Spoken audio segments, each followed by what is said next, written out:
Lakshmi Narasimhaswamy Govinda Govinda. Hi అండి, అందరికీ నమస్కారం. నా పేరు Ravikumar. Welcome to my channel Ravi ప్రయాణం 111. ఈరోజు మనమైతే ఒక ఫేమస్ టెంపుల్ని నేను మీకు చూపించబోతున్నానండి. కదిరి దేవస్థానానికి మనం వెళ్తున్నాం. కదిరినే కాద్రి అని కూడా అంటారు. సో అక్కడికి వెళ్ళిన తర్వాత ఎందుకు కాద్రి అని అంటారు, లక్ష్మీ నరసింహస్వామి ఆలయ విశిష్టత అంతా తెలుసుకుందాం మనం. సో ఇప్పుడైతే మనకు ఒక గుర్రం దొరికింది. దీని పేరు జాకీ చాన్ అని పెట్టినాను ఇప్పుడే. చాలా బాగుంది గుడి. గుర్రం అనంతపూర్ నుంచి కదిరి లక్ష్మీ నరసింహస్వామి దేవస్థానం 92 కిలోమీటర్లు వస్తుంది. మనం ఇప్పుడు అదే దారిలో ఉన్నాం. సో దారిలో మనకి జాకీ చాన్ గారు కనిపించాడు. సో ఇక్కడైతే ఇంట్రడక్షన్ బాగుందని ప్లాన్ చేసాం. పదండి వెళ్ళి లక్ష్మీ నరసింహస్వామి దర్శనం చేసుకుందాం. పదండి.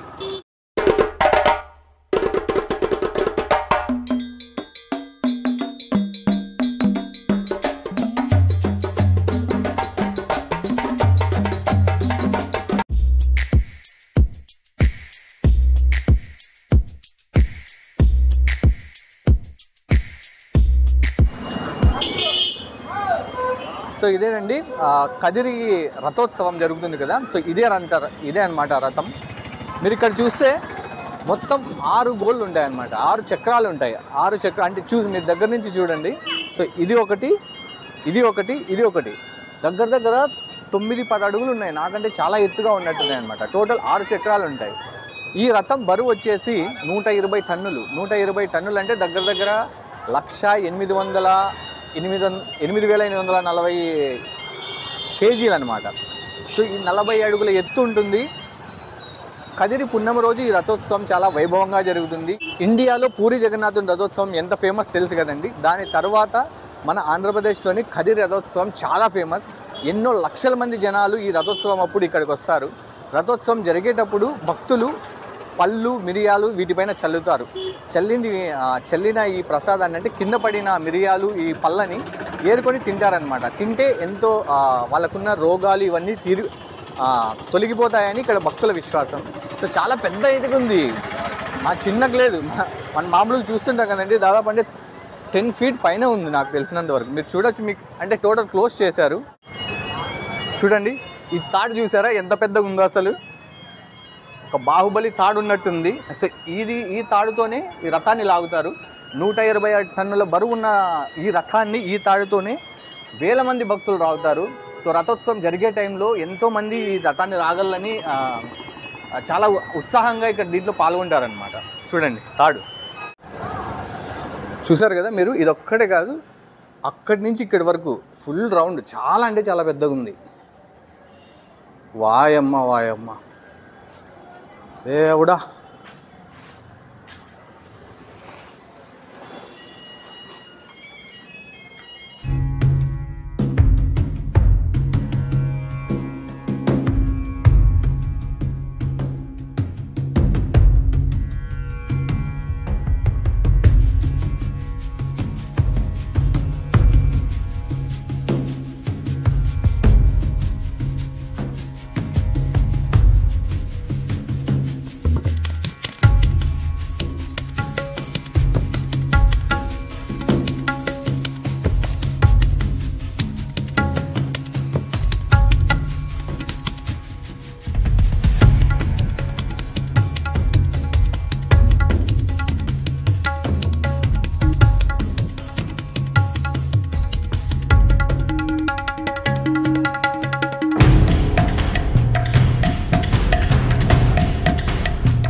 వెనక్కి కనిపిస్తుంది కదండి, ఇదే నరసింహస్వామి దేవస్థానం.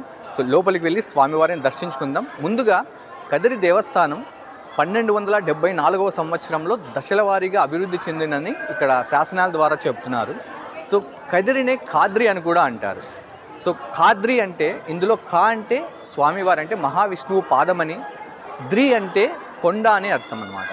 సో కాలక్రమేణా ఇదే కదిరి అని మారిందని, వాడుక భాషలో కదిరి అని మారిందని చెప్పేసి ఇక్కడ పురాణాల ద్వారా తెలుస్తున్నది. సో రండి లోపలికి వెళ్ళి మన స్వామివారిని దర్శనం చేసుకుందాం రండి.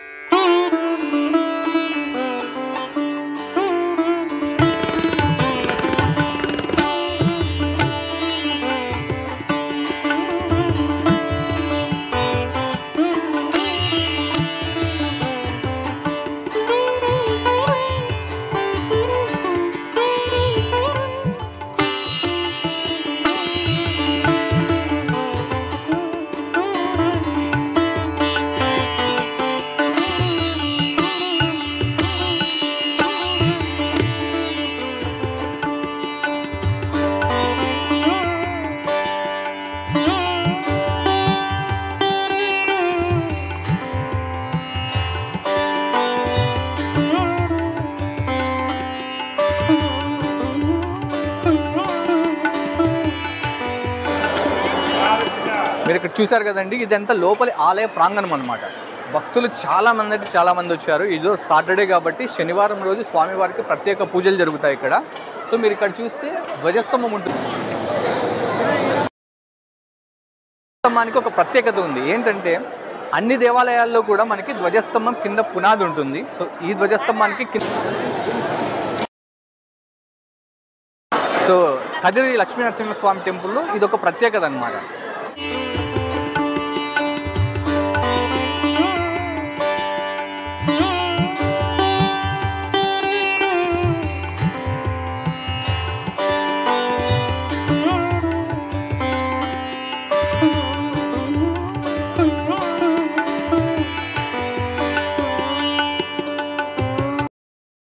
మీరు చూస్తున్నారు కదండి, ఇది గర్భగుడికి ఆనుకొనే లెఫ్ట్ సైడ్ మనకి ఇది చూడొచ్చు. ఇది పాతకాలంలో సాసవోలు చిన్నమ్మ అనే ఆ భక్తురాలు, అంటే లక్ష్మీ నరసింహస్వామి భక్తురాలు వినియోగించిన పాత్ర అనమాట. ఇది పాతకాలంలో రుబ్బులో లాగా ఉందనుకుంటున్నాను. మీరు ఇక్కడ చూస్తే స్వామివారి శాసనాలు కనిపిస్తాయి. ఈ పాతకాలం శాసనాలు 4 ఉన్నాయి ఇక్కడ. సో గోడ పైన కూడా మనకి ఏదో రాసినట్టు కనిపిస్తుంది. మొత్తం కన్నడ లాంగ్వేజ్లో ఉంది, కన్నడ ఓల్డ్ లాంగ్వేజ్. సో ఇది గర్భగుడి అనమాట. వెనకాల చూస్తే మీరు ఇవన్నీ స్వామివారి గర్భగుడి పైన చెక్కిన శిల్పాలు కూడా చూడొచ్చు.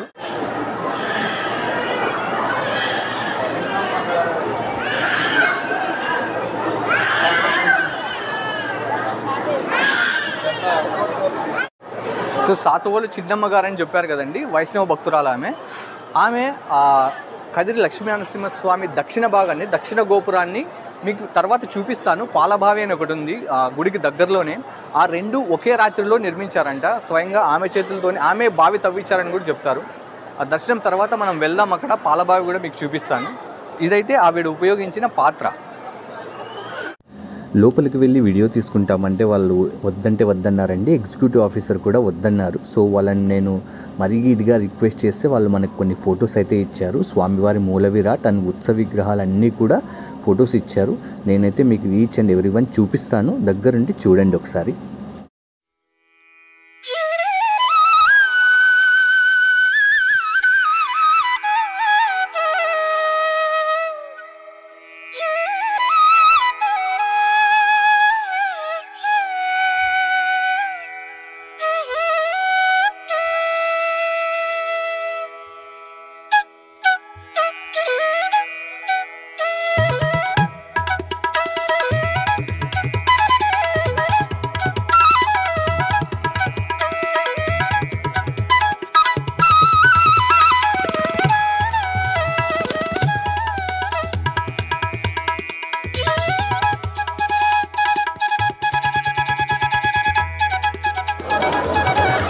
ఆలయ ప్రాంగణంలోనే మనకి శ్రీవారి కళ్యాణ మండపం కూడా ఉంటుందండి, మీరు చూసుకోవచ్చు. ఇందులోనే కళ్యాణోత్సవం జరిగేటప్పుడు ఈ మండపంలోనే స్వామివారి కళ్యాణం జరుగుతుంది.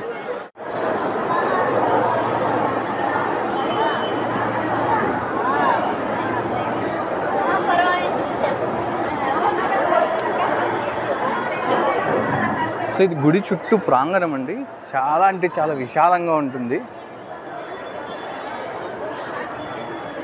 భక్తులందరూ ఇక్కడ కూర్చొని సేద తీరుతున్నారు. చాలామంది ఉన్నారు, ఈరోజు సాటర్డే కదా. సో ఇది గర్భగుడి గోపురం అండి. ఇది గుడి వెనుక భాగం.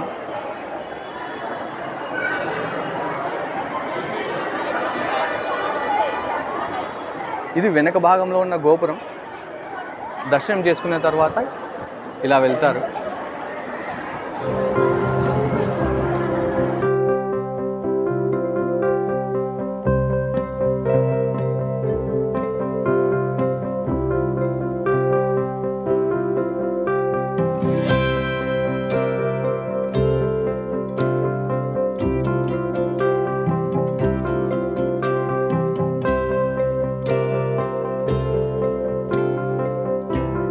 సో మీరు చూడొచ్చండి, కదిరి నరసింహస్వామి దేవస్థానానికి 4 పక్కల 4 గోపురాలు అయితే ఉంటాయి.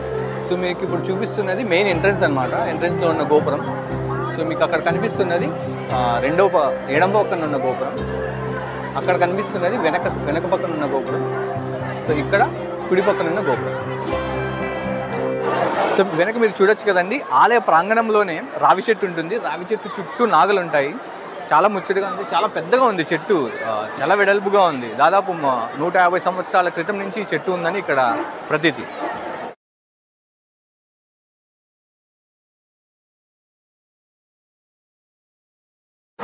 సో ఇదంతా దర్శనానికి భక్తులు వెళ్తున్నారండి. చూడండి ఎంతమంది జనాలు ఉన్నారు, వేల మంది వచ్చారు ఈరోజు.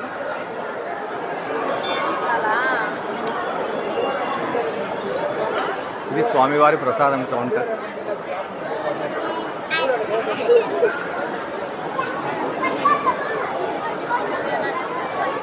సో కదిరి లక్ష్మీనరసింహస్వామి దేవస్థానానికి కర్ణాటక, తమిళనాడు నుంచి కూడా భక్తులు వస్తారండి. సో చెప్పాను కదా, ఇక్కడ రథోత్సవం చాలా ఫేమస్. ఆ రోజు దగ్గర 1,00,000 నుంచి 5,00,000 మంది భక్తులు ఇక్కడికి విచ్చేస్తారు. సో విజయనగర సామ్రాజ్యంలో బుక్కరాయల సంస్థానంలో ఉన్నప్పుడు ఈ కదిరి ఆలయాన్ని నిర్మించారని చెప్తారన్నమాట. సో మనకి ఇక్కడ కొంతమంది భక్తులు వచ్చారండి. సో రెగ్యులర్గా ఇక్కడికి వస్తున్నారని చెప్తున్నారు. వీళ్ళని ఒకసారి పరిచయం చేసుకున్నాం. సార్ మీ పేరు? మధుసూదన్ రావు. రామశేషగిరిరావు. రామశేషగిరిరావు. జయలక్ష్మి. జయలక్ష్మి గారు. ఎక్కడి నుంచి సార్ మీరు? మేము గోరంట్ల. ఇక్కడే. సో గోరెంట్లో ఎక్కడ ఉండేది మీరు? రామస్వామి గుడి పక్కన. రామస్వామి గుడి పక్కన. ఓకే, రెగ్యులర్గా వస్తుంటారు? రెగ్యులర్గా వస్తూ ఉంటాము. ఓకే. మా స్వామి అంటే చాలా నమ్మకము. మా ఇంటి దేవుడు, మా ఇలవేల్పు. మాకు చాలా నమ్మకం ఈ స్వామి మీద. కాబట్టి కంపల్సరీ వస్తూనే ఉంటాం, ఎప్పుడు రెగ్యులర్గా వస్తాం. దగ్గరలో తేరు కూడా జరిగేటట్టుంది. నెక్స్ట్ మార్చి ఏప్రిల్లో తేరు జరుగుతుంది. సో కొన్ని లక్షల మంది ఇక్కడికి వస్తారండి. సో దగ్గర గోరంట్ల అంటే దగ్గర మనకి మ్యాక్సిమం ఒక 60 కిలోమీటర్స్ ఉంటుంది. సో ఆ రేడియస్లోనే. సో చాలామంది భక్తులు వచ్చారు. చెప్పాం కదా, కర్ణాటక, తమిళనాడు నుంచి కూడా ఇక్కడికి వస్తారు.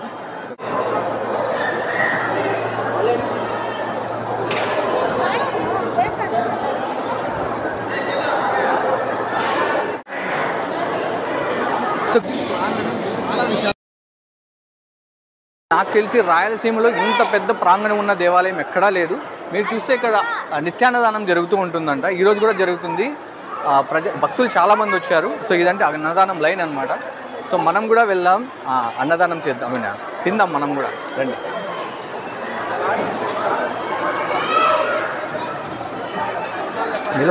నిలబడి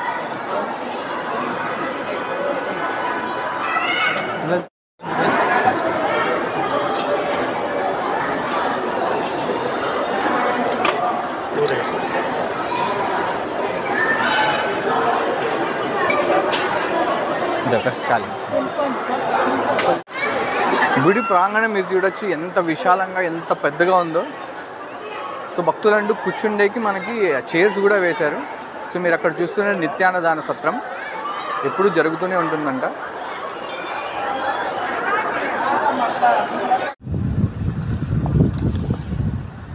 కదిరి లక్ష్మీనరసింహస్వామిని దర్శించుకున్నాం కదండి. సో కదిరి దగ్గరలోనే మనకి పాలబావి అనే ఒక విశేషమైన బావి ఉందన్నమాట. ఈ బావి గురించి చాలా ఒక ఫేమస్ కథ ఉంది. అది చూపిద్దామని మీకు వచ్చాను. మనం చూస్తే మనకి స్టార్టింగ్లో ఈ పాలబావి దగ్గర ఇలా విష్ణుమూర్తి కనిపిస్తాడు, మనకి రాయి మీద చెక్కి ఉంటాడు. సో ఇక్కడ చిన్న దేవాలయం కూడా ఉంది. సో మీరు ఇలాగే వస్తే ఇక్కడ పాలబావి ఉంటుంది.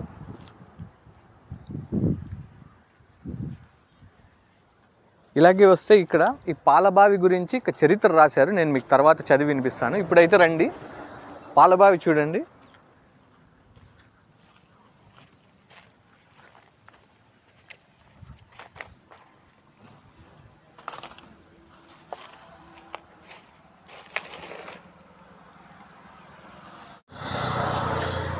సో ఈ పాలబావి గురించి మనకి బోర్డు పైన ఒక చిన్న చరిత్ర రాశారండి, దాన్ని మీకు చదివి వినిపిస్తాను.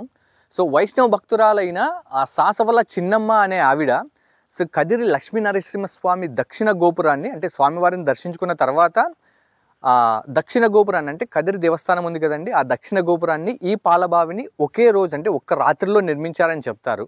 సో ఈ పాలబావి ఏ వేసవికాలం కానీ వర్షాకాలం కానీ ఏ కాలంలో అయినా సరే ఈ దీంట్లో ఎల్లప్పుడూ వాటర్ ఉండనే ఉంటాయంట. అదే దీనిపైన రాశారు.